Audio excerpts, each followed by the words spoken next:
শনিচড়া মন্দির থেকে আরও প্রায় 7 কিলোমিটার দূরে পাহাড় জঙ্গলে ঘেরা একটি পবিত্র কুণ্ডকে কেন্দ্র করে আজ থেকে প্রায় 1300 বছর আগে গড়ে উঠল Bateshwar the group of temple. কিন্তু দশম শতকের শেষের দিকে মধ্যপ্রদেশের এই অঞ্চলে সংঘটিত হল এক ভয়ানক ভূমিকম্প, আর তাতেই এই অসাধারণ মন্দিরটি প্রায় ধ্বংসস্তূপে পরিণত হয়েছিল।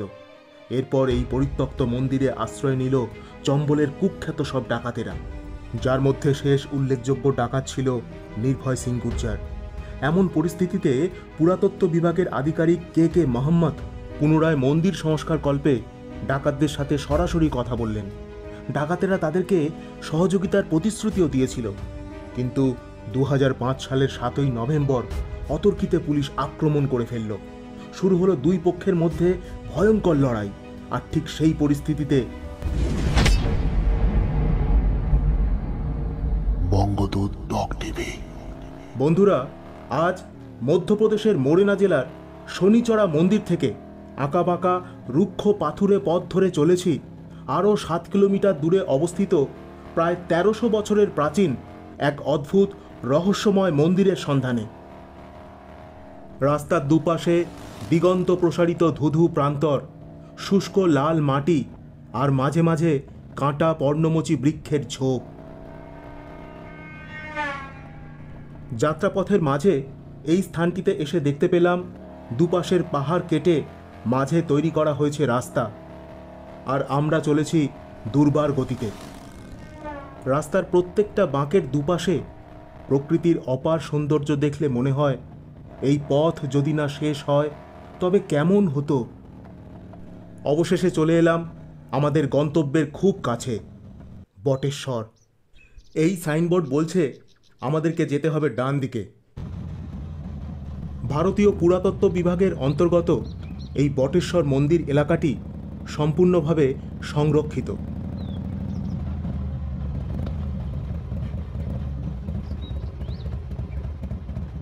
চলে এলাম একেবারে মন্দিরের সামনে। প্রবেশ করছি বটেশ্বরের মূল মন্দির পরিসরের মধ্যে। পাহাড় জঙ্গলের মধ্যবর্তী প্রায় 25 একর এলাকা জুড়ে অবস্থান করছে এই Bateshwar the group of temple. এরপর একটু দ্রুততার সাথে এগিয়ে গেলাম মূল মন্দির গর্ভের দিকে। বন্ধুরা, এই মুহূর্তে আমি চলে এসেছি চম্বল উপত্যকার বুকে প্রায় 1300 বছর আগে গড়ে ওঠা ভারতীয় মন্দির স্থাপত্যের গৌরব বটেশ্বর মন্দিরের সামনে। রাজস্থান আর মধ্যপ্রদেশের সীমান্তবর্তী এলাকা ধরে প্রবাহিত চম্বল নদীর উপত্যকায় এমন অসংখ্য ডাকাতের ঘাঁটি গড়ে উঠেছিল। এই বিশাল শুনশান বিরান অনুর্বর উপত্যকা কোনো ভুল ভুলাইয়ার থেকে কম কিছু নয়। চম্বলের এই বিহার অঞ্চল ছিল ডাকাতদের লুকিয়ে থাকার সবথেকে পছন্দের স্থান। এই জঙ্গলময় উপত্যকায় পুলিশও পা রাখতে ভয় পেত, কিন্তু এখানে বাস করা ডাকাতেরা এ অঞ্চলের নারী নক্ষত্র জানত। সদা সতর্ক হাতিয়ারযুক্ত এই ডাকাতেরা বহু শত বছর ধরে এখানে রাজত্ব চালিয়েছে। আইনের চোখে ফাঁকি দিয়ে তারা চালিয়ে গেছে একের পর এক ভয়ঙ্কর খুন, জখম, রাহাজানি। এই অঞ্চলের শেষ কুখ্যাত ডাকাত ছিলেন নির্ভয় সিং গুর্জার, যার রাজত্ব ছিল মুরেনা জেলার আশপাশে। আর এই বটেশ্বর মন্দির ছিল ডাকাতদের সবথেকে পছন্দের নিরাপদ আশ্রয়স্থল, যেখানে এখন আমি দাঁড়িয়ে রয়েছি। বটেশ্বর সংহারক বাবা মহাদেবের এই নাম ভূতেশ্বর থেকেই নেওয়া হয়েছে। এই বিশাল মন্দির প্রাঙ্গণ জুড়ে বেলে পাথরের তৈরি প্রায় 200টির মতো মন্দির রয়েছে। গবেষকদের মতে এখানকার প্রথম মন্দিরটি প্রায় 1300 বছর আগে গুর্জর প্রতিহার বংশের শাসকেরা নির্মাণ করেছিলেন। এই বটেশ্বর মন্দির গোয়ালিয়র থেকে উত্তরে প্রায় 35 কিলোমিটার আর মোরেনা জেলা থেকে প্রায় 30 কিলোমিটার দূরে অবস্থিত। জানা যায় 13ই শতাব্দী নাগাদ সমগ্র চম্বল এলাকা জুড়ে সংঘটিত হয়েছিল একটি ভয়ানক ভূমিকম্প, যার ফলে এই বটেশ্বরের মন্দিরগুলি সমস্ত প্রায় ধ্বংসই হয়ে গিয়েছিল। শোনা যায় এই খান্ডার এলাকা এতটাই রহস্যময় ছিল, দিনের বেলা পর্যন্ত এখানে আসতে লোক ভয় পেত। কিন্তু চম্বলের ডাকাতদের ছিল এখানে অবাধ বিচরণ। বিখ্যাত আর্কিওলজিক্যাল ডিপার্টমেন্ট অফ ইন্ডিয়ার গবেষক কে কে মোহাম্মদ তার প্রত্যক্ষ অভিজ্ঞতা থেকে বলছেন, এখানকার রহস্যময় প্রত্যেকটি মন্দিরের মধ্যে যেন এক একটি রূহ বা আত্মা বাস করে। প্রথম দিকে সরকারি কর্মচারীরাও এখানে এসে কাজ করতে ভয় পেত। শোনা যায় একসময় এই শুনশান ভিরান মন্দিরময় এলাকায় মানুষ আসতে ভয় পেতেন, যার একমাত্র কারণ ছিল এখানকার কুখ্যাত ডাকাত নির্ভয় সিং গুর্জার। চম্বলের বিভীষিকা নির্ভয় সিং গুর্জার পেশায় ছিল একজন ভয়ঙ্কর ডাকাত, তথাপি সে ছিল ঈশ্বর বিশ্বাসী। লুটপাট খুন জখমের পাশাপাশি গুর্জার এই বটেশ্বর মন্দিরে প্রতিষ্ঠিত দেবদেবীদের প্রতি মনে শ্রদ্ধা পোষণ করত। তারা ছিল শৈব উপাসক, আর এই মন্দিরে ডাকাতদের এই অবস্থানই বাঁচিয়ে দিয়েছিল বটেশ্বরের এই মন্দিরগুলিকে। গবেষক কে কে মোহাম্মদ মহাশয়ের বক্তব্য অনুসারে বটেশ্বরের এই মন্দিরগুলিতে ব্রহ্মা, বিষ্ণু, মহেশ্বর ও অন্যান্য দেবদেবীদের মূর্তি ছিল বিরাজমান। কিন্তু এই মন্দির এলাকা ছিল যেহেতু ভয়ঙ্কর ডাকাতদের বাসস্থান, ফলত মূর্তিচোর স্মাগলাররা এই অঞ্চলে প্রবেশ করতে সাহস করত না, আর তাই বেঁচে গেছে বটেশ্বর ও সেখানকার দেবদেবীদের মূল্যবান মূর্তি, বিগ্রহ। ভূমিকম্পের পর ধ্বংসপ্রাপ্ত এই মন্দিরগুলিকে সংস্কার করা, পুনরুদ্ধার করা কোনো সহজ কাজ ছিল না।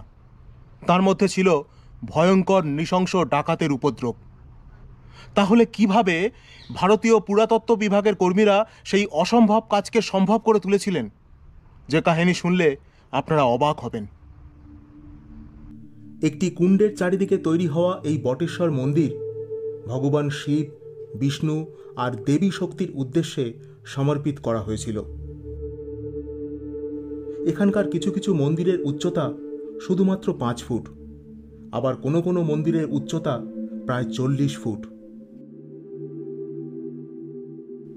10ম শতক পর্যন্ত ভারতের সুন্দর সুন্দর মন্দিরগুলির মধ্যে অন্যতম ছিল এই Bateshwar the group of temple. কিন্তু ভূমিকম্পের পরে এই মন্দিরগুলি প্রায় পুরোপুরি ধ্বংসপ্রাপ্ত হয়ে গিয়েছিল, যা সংস্কার করা ছিল খুবই ঝুঁকিপূর্ণ কাজ। এরপর ভারতীয় পুরাতত্ত্ব বিভাগের অফিসারেরা ডাকাতদের ডেরায় গিয়ে তাদের সাথে কথা বলল। বিষয়টি ছিল মানুষ খেকো বাঘের গুহায় যাওয়ার মতো। কথা হলো কুখ্যাত ডাকাত নির্ভয় সিং গুর্জারের সাথে। ডিপার্টমেন্টের লোকেরা কথা দিয়েছিল তারা শুধু মন্দিরের মেরামত করবে, ডাকাতদের কোনো ক্ষতি করবে না। সম্ভবত ডাকাত নির্ভয় সিং গুর্জর বুঝতে পেরেছিল তার দিন ফুরিয়ে আসছে, তাই সে তার সারা জীবনের কৃতকর্মের প্রায়শ্চিত্ত করতে চাইছিল। গুর্জরের সম্মতি পেয়ে পুরাতত্ত্ব বিভাগের কর্মীরা মন্দিরের পুনর্নির্মাণের কাজ শুরু করেন। এমনকি ডাকাত নির্ভয় সিং গুর্জার ও তার সঙ্গী সাথীরাও এই মন্দির সংস্কারের কাজে আর্কিওলজিক্যাল ডিপার্টমেন্টের লোকদের সাথে হাতে হাত মিলিয়ে সহযোগিতা করেছিল। 8 বছরের অক্লান্ত পরিশ্রমে বটেশ্বর ফিরে পেল তাঁর হৃত গৌরব। তবে এখনও পুরো মন্দিরের সংস্কার কাজ কিন্তু শেষ হয়নি, চলছে। ইতিমধ্যে 2005 সালের 7ই নভেম্বর পুলিশের এনকাউন্টারে নির্ভয় সিং গুর্জরের বুক গুলিতে ঝাঁঝরা হয়ে গেল। চম্বলের বুক থেকে ভয়ঙ্কর ডাকাতের আতঙ্ক চিরতরে শেষ হয়ে গেল। কিন্তু ভারত সরকারের আর্কিওলজিক্যাল ডিপার্টমেন্টের প্রচেষ্টায় আর কুখ্যাত ডাকাত নির্ভয় সিং গুর্জরের পূর্ণ সহযোগিতায় আজ মোরেনার এই চম্বল উপত্যকায় গেলে দেখতে পাবেন সুসজ্জিত ভারতের একটি অমূল্য সম্পদ, Bateshwar the group of temple. The group of temple, the group of temple, the group of temple. বন্ধুরা, এই বটেশ্বর মন্দির ও তার সাথে জড়িয়ে থাকা ডাকাতের কাহিনী আপনাদের কেমন লাগলো কমেন্টে অবশ্যই জানাবেন। তাহলে আজ এই পর্যন্তই। আগামীকাল আমরা এখান থেকে চলে যাব আরও 7 কিলোমিটার দূরে অবস্থিত প্রাচীন ভারতের তন্ত্রবিদ্যার ইউনিভার্সিটি চৌসাট যোগিনী মন্দিরে। সঙ্গে থাকুন, দেখতে থাকুন। ধন্যবাদ।